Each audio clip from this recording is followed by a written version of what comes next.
Assalamualaikum warahmatullahi wabarakatuh.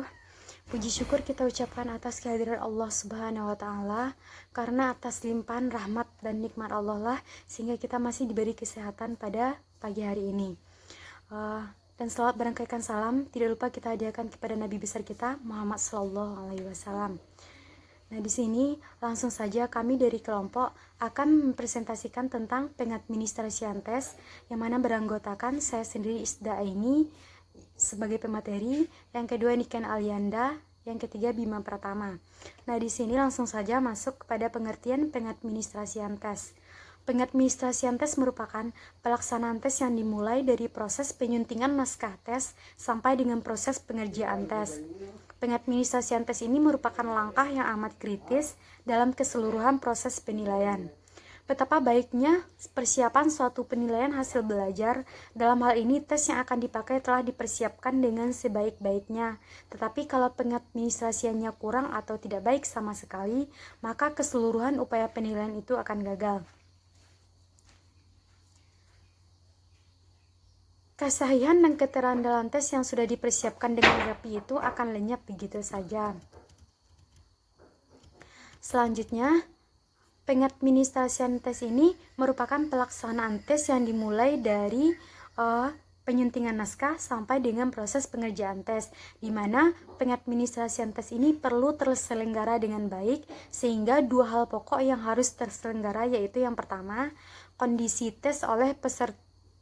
pengerjaan tes oleh para peserta sedemikian rupa sehingga para peserta itu dapat mewujudkan kemampuannya secara optimal. Yang kedua, setiap peserta mendapatkan perlakuan dan kemungkinan yang sama. Hal ini semua selain untuk mempertahankan kesahihan dan keterandalan tes, juga untuk menyelenggarakan keadilan. Selanjutnya, unsur yang perlu diperhatikan dalam pengadministrasian tes ini, yang pertama yaitu jenis ujian, yang kedua format ujian, yang ketiga aspek penyelenggaraan secara khusus. Selanjutnya yang kedua yaitu penyusunan perangkat tes. Dalam penyusunan perangkat tes yang akan digunakan perlu mempertimbangkan dua hal utama, yaitu penyuntingan naskah tes. Yang pertama, penyuntingan naskah tes. Suatu naskah tes terdiri dari beberapa butir soal. Dalam penyusunan butir soal haruslah mempertimbangkan beberapa hal yang memungkinkan peserta tes dapat mengarahkan kemampuan terbaiknya dalam mengerjakan tes tersebut sehingga dapat menjadi suatu perangkat tes. Adapun yang perlu diperhatikan, yang pertama yaitu tes bentuk objektif tidak dilaksanakan secara lisan. Yang kedua, butir tes disusun berdasarkan pokok bahasan awal hingga akhir. Yang kedua, tingkat kesukaran tes disusun mulai dari yang termudah hingga yang tersulit.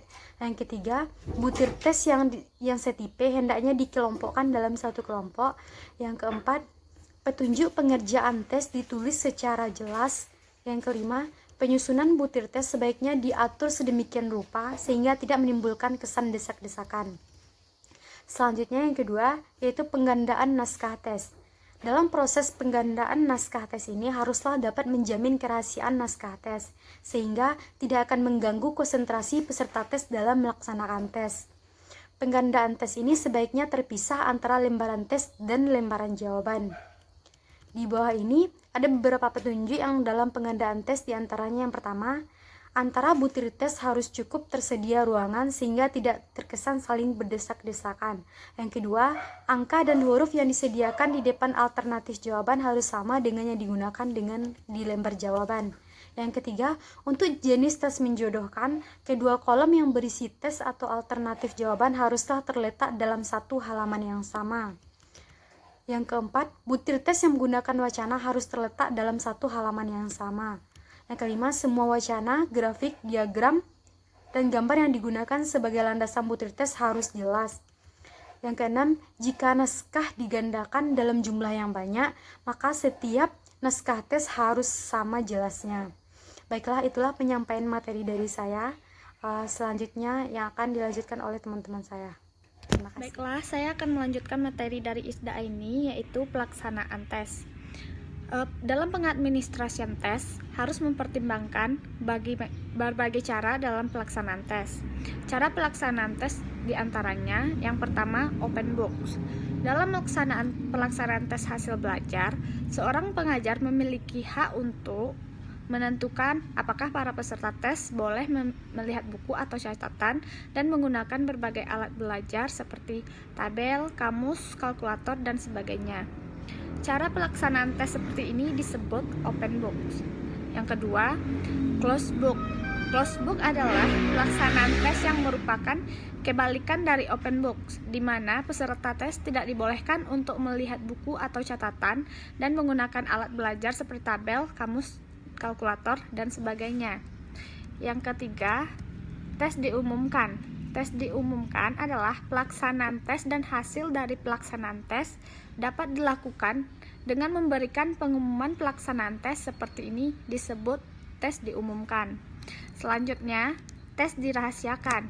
Tes dirahasiakan merupakan kebalikan dari pelaksanaan tes diumumkan, di mana pelaksanaan tes tidak diberitahukan sebelumnya kepada peserta tes. Begitu juga dengan hasil tes tidak diberitahukan kepada peserta tes. Selanjutnya, tes tertulis. Pelaksanaan tes yang dilakukan dengan memberikan pertanyaan secara tertulis kepada peserta tes. Materi selanjutnya yaitu pemberian skor, di mana pada hakikatnya pemberian skor atau scoring adalah suatu proses pengubahan jawaban instrumen menjadi angka-angka yang merupakan nilai kuantitatif dari suatu jawaban terhadap item dalam instrumen. Angka-angka hasil penilaian selanjutnya diproses menjadi nilai-nilai atau grade. Baiklah, assalamualaikum warahmatullahi wabarakatuh. Selanjutnya saya akan melanjutkan materi dari ISDA, yaitu mengenai pengolahan skor. Pada umumnya, pengolahan data hasil tes menggunakan bantuan statistik menurut Zainal Arifin tahun 2006. Dalam pengolahan data hasil tes menggunakan 4 langkah pokok yang harus ditempuh, yaitu yang pertama, men-skor, yaitu memperoleh skor mentah dari 3 jenis alat bantu, yaitu kunci jawaban, kunci scoring, dan pedoman konversi. Kemudian selanjutnya mengubah skor mentah menjadi skor standar dan mengkonversikan skor standar ke dalam nilai. Kemudian melakukan analisis soal jika diperlukan untuk mengetahui derajat validitas dan reliabilitas sosial. Kemudian tingkat kesukaran soal atau dan daya pembeda. Selanjutnya yang terakhir itu cara memberi skor mentah untuk tes uraian. Baiklah, kita selanjutnya masuk kepada materi ke-6, yaitu petunjuk-petunjuk pengadministrasian tes. Yang pertama itu ada petunjuk umum, dan petunjuk ini ada beberapa hal yang harus diperlukan dalam pengadministrasian tes. Yang pertama yaitu dalam memberikan tes jangan sampai menyimpang dan prosedur yang telah digariskan dalam manual ini. Kemudian penyimpangan sedikit saja dapat mempengaruhi nilai ilmiah dalam tes itu. Kemudian yang kedua yaitu usahakanlah untuk memegang teguh pada kata-kata dan atau kalimat-kalimat yang sudah dicantumkan dalam petunjuk-petunjuk khusus dan setiap tes. Petunjuk-petunjuk itu menuntun secara jelas apa yang harus dikerjakan dan apa yang harus dikatakan oleh pemberi tes atau tester kepada yang mengerjakan tes.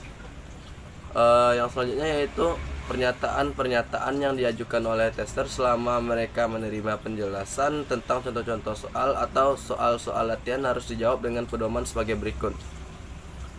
Yang pertama yaitu jika pertanyaan-pertanyaan itu berhubungan dengan penjelasan sesuai jawaban soal, maka petunjuk yang berhubungan dengan itu harus dibaca kembali, jangan diubah, ditambah, dan atau dikurangi. Kemudian yang kedua, jika pertanyaan itu berhubungan dengan detail-detail dan prosedur, misalnya di mana jawaban-jawaban itu harus dimasukkan, maka hal itu dapat dijawab secara langsung. Tegaskan kepada mereka bahwa tidak akan ada jawaban terhadap pertanyaan-pertanyaan semacam itu setelah mereka mulai mengerjakan tes.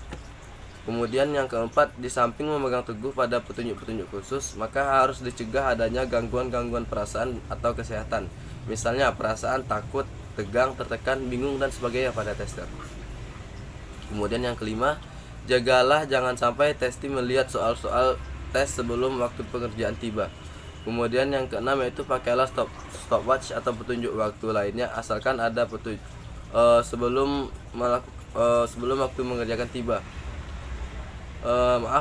Saya ulangi, yang keenam yaitu pakailah stopwatch atau petunjuk waktu lainnya asalkan ada petunjuk atau jarum detik.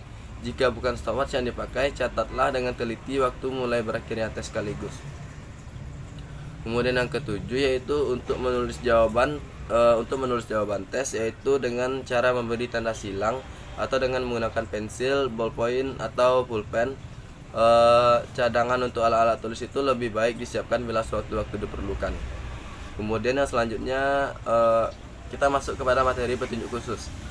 Langkah-langkah dan pemberian tes itu diberikan secara petunjuk khusus ini diberikan secara hierarki oleh pemberi tes, dan langkah-langkahnya sebagai berikut. Yang pertama yaitu meneliti bahan-bahan testing.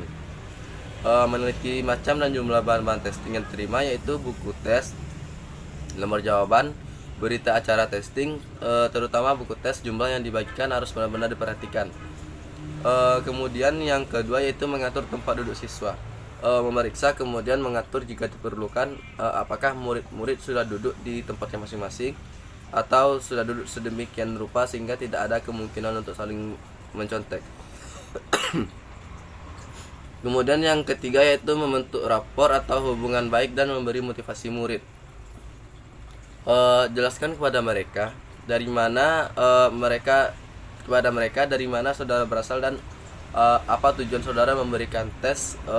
Di dalam membentuk rapor dan memberi motivasi ini hendaknya situasi dibuat sesantai mungkin agar murid dalam mengerjakan tes tidak terlalu tegang. Kemudian yang terakhir yaitu membagi buku tes dan lembar jawaban. Di sini jelaskan kepada murid-murid bahwa untuk mengerjakan tes disediakan lembar jawaban tersendiri di samping buku tesnya. Untuk itu perlihatkan kepada siswa mana yang buku tes dan mana yang lembar jawaban. Sekian penyampaian dari saya ucapkan terima kasih.